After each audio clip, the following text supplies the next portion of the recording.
Bien, vamos a revisar también lo que está pasando en el exterior. Hay mucha preocupación y conmoción también a nivel mundial por este masivo ataque de Irán a Israel este día martes, en el que se lanzaron cerca de 180 misiles balísticos. Esta nueva ofensiva de Irán ha encendido las alarmas debido a la escalada de violencia en el conflicto de Medio Oriente. Vamos a analizar este complejo escenario. Vamos a tomar para esto contacto con Fernando Wilson, doctor en Historia y académico de la Universidad Adolfo Ibáñez. Muchísimas gracias, Fernando, por estar con nosotros y bienvenido. Muchas gracias a ustedes por la invitación.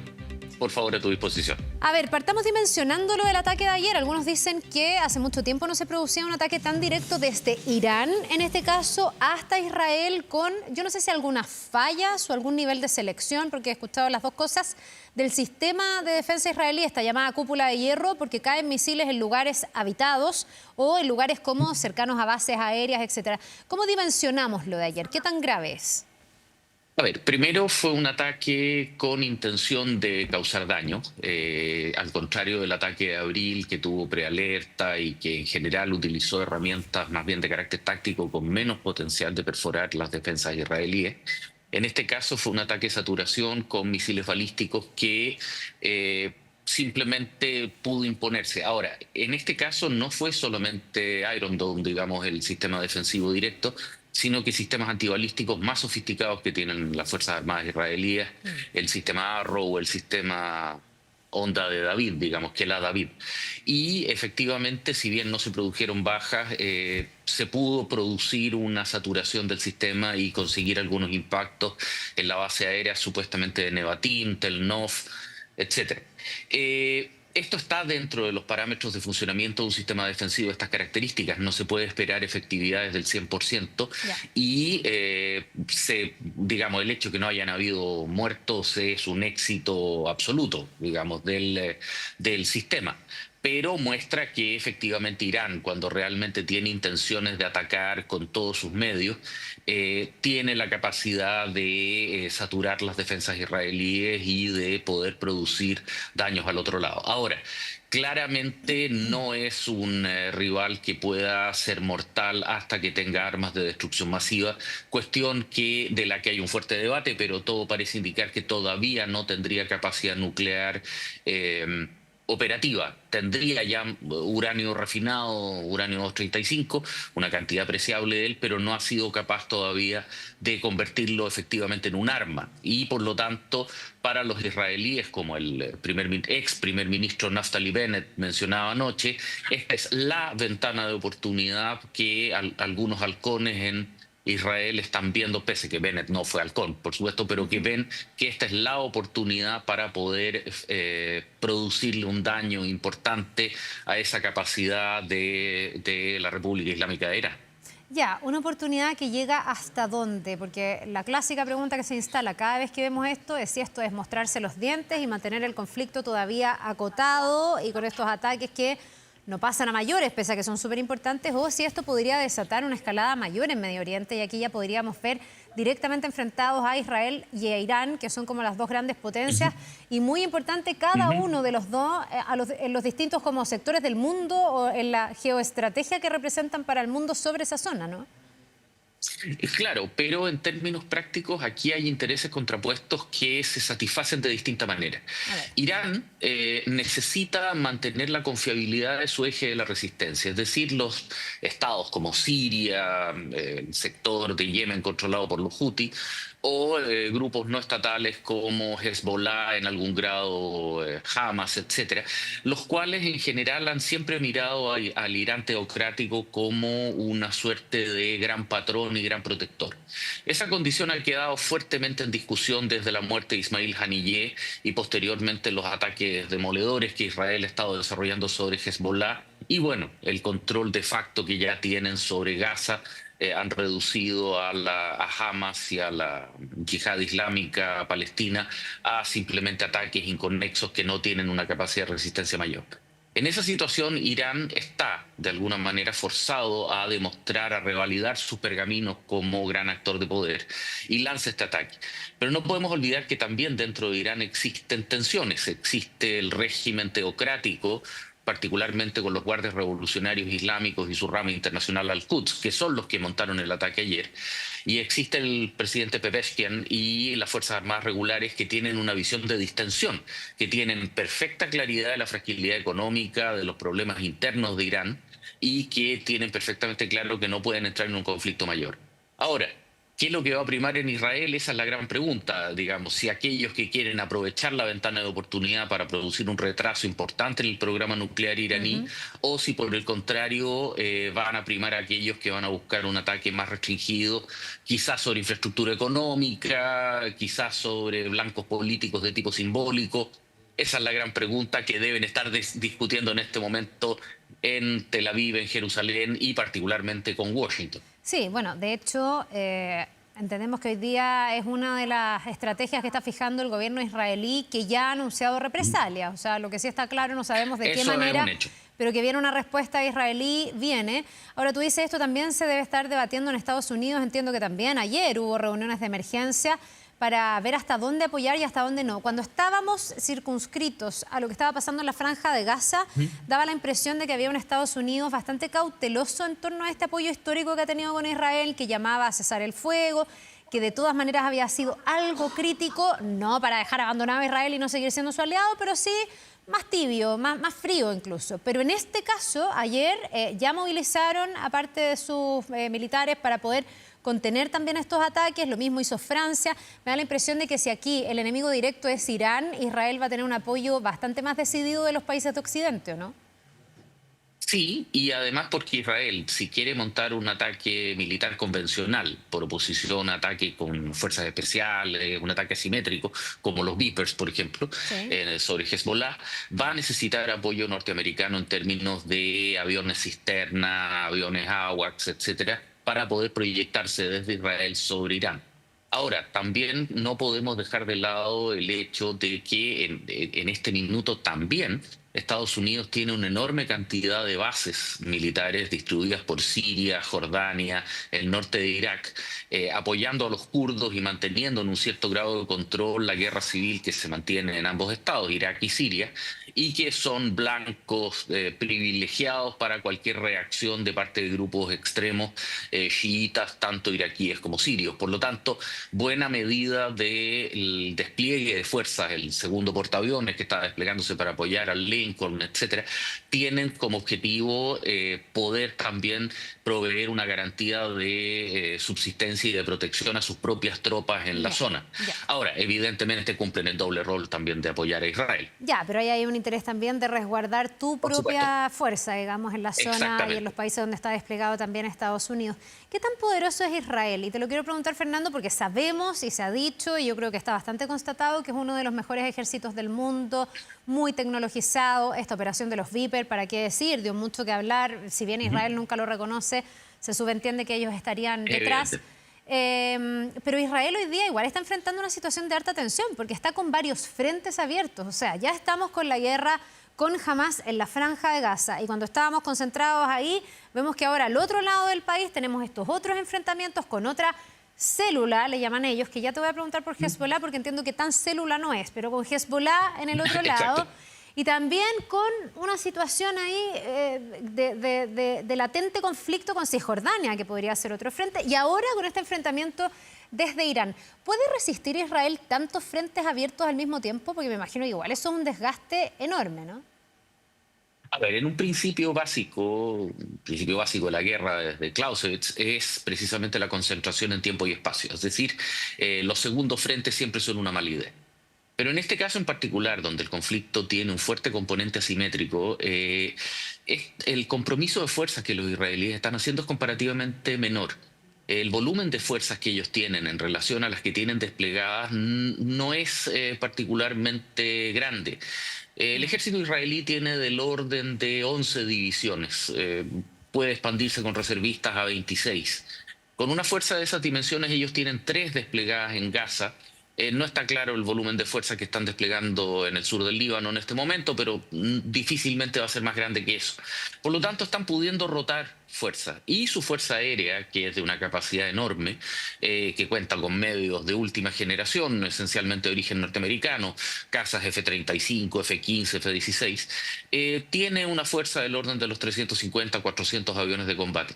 Estados Unidos ha prevenido activamente que Israel pueda adquirir capacidades autónomas de ataque pesado a gran profundidad, es decir, no ha querido venderle, es un acuerdo formal, porque Israel tiene la tecnología para producirlo, aviones cisterna para permitirle sostener una campaña de gran intensidad y de larga duración, de gran persistencia sobre Irán. Eso es un acuerdo en el sentido de que para atacar Irán, que es cruzar una línea roja, la Fuerza Aérea Israelí necesita apoyo norteamericano. Los israelíes han aceptado eso, en el sentido que ellos entienden que un ataque de esas características también va a requerir un apoyo internacional importante porque naturalmente representa un cambio estructural de los equilibrios de poder. Ahora, de la región. Ahora, no podemos olvidar que todo esto surge eh, partiendo a estas alturas es menos de un año, pero o poco menos de un año, pero Sí. pareciera ser que fue hace décadas, digamos, Ahora estamos a con los punto de ataques, que se celebre, claro, se los conmemore, ataques digamos, el primer se aniversario, el conmemoren. 7 de octubre. Claro, y que esos ataques ocurren inmediatamente antes que Israel estableciera relaciones diplomáticas el día 10 de octubre del año pasado con Arabia Saudí, en Mm, el marco de los llamados pactos de Abraham. Eso sí. estaba marcando un desplazamiento de las monarquías árabes sunitas, digamos, en favor de Israel, en términos de de un rebaraje de poder en Medio Oriente y Asia Central, sobre la base del nuevo Irán nuclear. Es decir, los árabes suní prefieren asociarse con Israel antes que con el Irán persa chiita. Ya. En ese gran juego de las cuestiones, ese es el verdadero desafío que tenemos en esto y que nos ha tomado un año en llegar al verdadero desafío de poder, que es el equilibrio estratégico que va a tener que surgir entre Irán e Israel. Irán, todo parece indicar que, si bien es cierto, ya tiene uranio refinado, no tiene la capacidad aún de convertirlo en un arma, de hacer el weaponization. Eh, y por eso las declaraciones del primer ministro Naftali Bennett de decir que este es el minuto, como te decía hace un momento atrás, Sí. de decapitarlo. Pero al final del día, Israel tiene una superioridad militar que puede quedar relativamente matizada por un Irán con capacidad estratégica nuclear. Por lo tanto, hay muchas preguntas y los debates en este minuto deben ser impresionantes, digamos, entre Estados Unidos, Jerusalén, Tel Aviv, y, bueno, todo el sistema de poder operativo en este momento entre el Departamento de Estado, el Departamento de Defensa norteamericano, la Casa Blanca, el gobierno israelí, Fernando, el Estado Mayor israelí. ¿y qué es lo que está como el contexto de fondo de todo esto, como el motivo? Hemos visto guerras muchas veces por intereses económicos, hemos visto que el petróleo ha sido importante en la zona para las guerras y las invasiones, incluso desde otros países como Estados Unidos. En este caso es el factor religioso ideológico, porque tú nos llevas al origen de todo esto, que es finalmente esta diferencia entre chiitas y sunitas, ¿no? Y aquí con este Irán apoyando a estas células que serían chiitas, hasta donde entiendo, como Hamas o Hezbollah.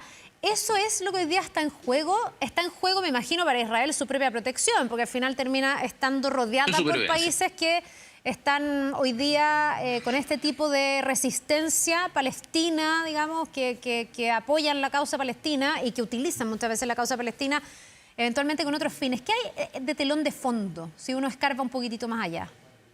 A ver, en primer lugar hay efectivamente un choque de orden ideológico en el sentido de lo que ese clásico de Samuel Huntington, el choque de las civilizaciones del año 1993, nos plantea como fronteras tectónicas, digamos, como puntos de roce históricos a través de los milenios, digamos, en los cuales tú tienes puntos de contacto entre civilizaciones que son permanentemente inestables. Pero en este momento en particular, y era un poco lo que iba a ocurrir el 10 de octubre, era claramente una concentración, un retorno a una vieja política de poder, podríamos decir estilo Guerra Fría. Cuando tú incluyes factores como herramienta o armamento nuclear, tú llegas a un equilibrio en el cual lo que comienza a predominar son las relaciones entre estados.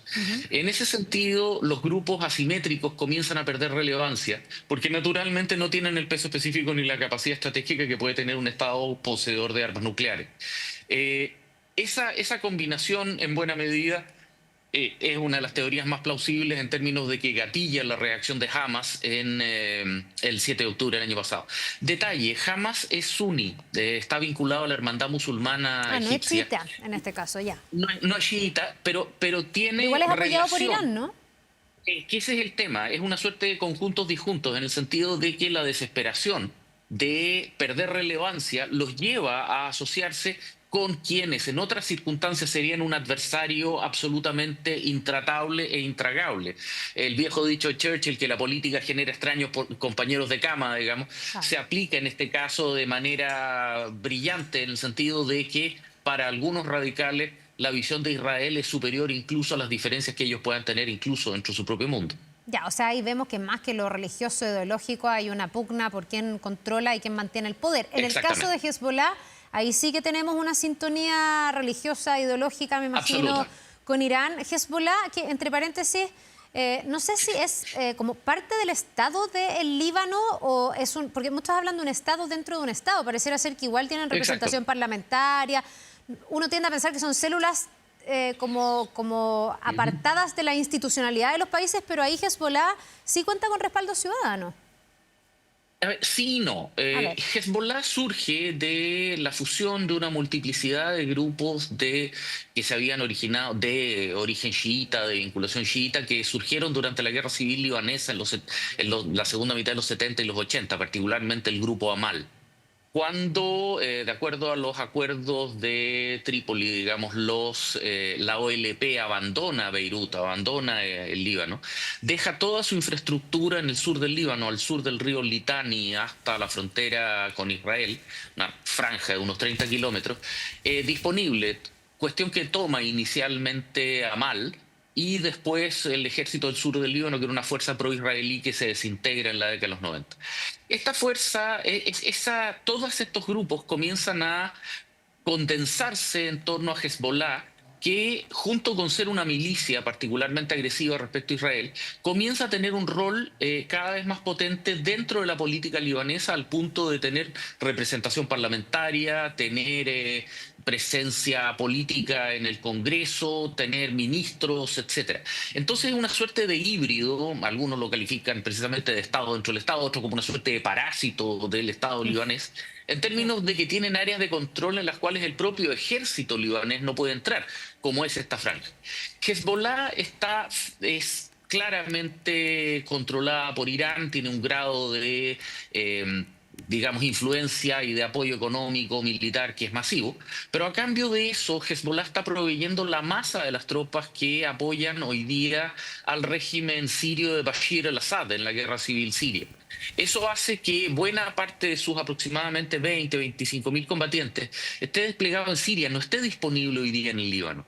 Entonces, al contrario del año 2006, donde efectivamente por errores israelíes y también por la capacidad militar de Hezbollah consiguieron frenar la invasión y llevarlo a una suerte de empate, hoy día la posición de Hezbollah, antes incluso de la destrucción de su cadena de mando con los ataques que hemos visto las últimas semanas a las cúpulas de Hezbollah, está mucho más frágil en el sur. Ya. Eso es lo que está llevando a que los israelíes hoy día estén montando este ataque, sobre todo que están tratando de aplicar, paradójicamente, una resolución de la ONU que planteaba que Hezbollah no debía cruzar nuevamente el río Litani hacia el sur, hacia la frontera israelí, como te digo, una franja de 30 kilómetros. Hezbollah, después del 2006, ha ignorado esa resolución. Y todo parece indicar que la incursión israelí actual básicamente lo que busca es la destrucción de los arsenales de cohetes de Hezbollah y forzar a una intervención, ya sea del gobierno libanés, de, no sé, una fuerza de cascos azules, del Consejo de Cooperación del Golfo Pérsico, algo que haga que Hezbollah se aleje de su frontera y no pueda mantener el régimen de ataques constantes que ha tenido desde el 7 de octubre, que tienen a 60, 70 mil israelíes fuera de sus hogares por cerca de un año ya. Claro. Ya, nos vamos a tener que quedar atentos a ver cuál va a ser la respuesta israelí, que sí o sí va a venir. Vamos a ver en cuál de las líneas que tú también nos has ayudado a entender será y hasta dónde podría o no escalar este conflicto. Fernando Wilson, doctor en Historia y académico de la Universidad Adolfo Ibáñez, muchas gracias por ayudarnos a entender mucho más de esto. Que te vaya muy bien. Por favor, muchas gracias a ustedes por la invitación. Nos Que estén muy vemos. bien.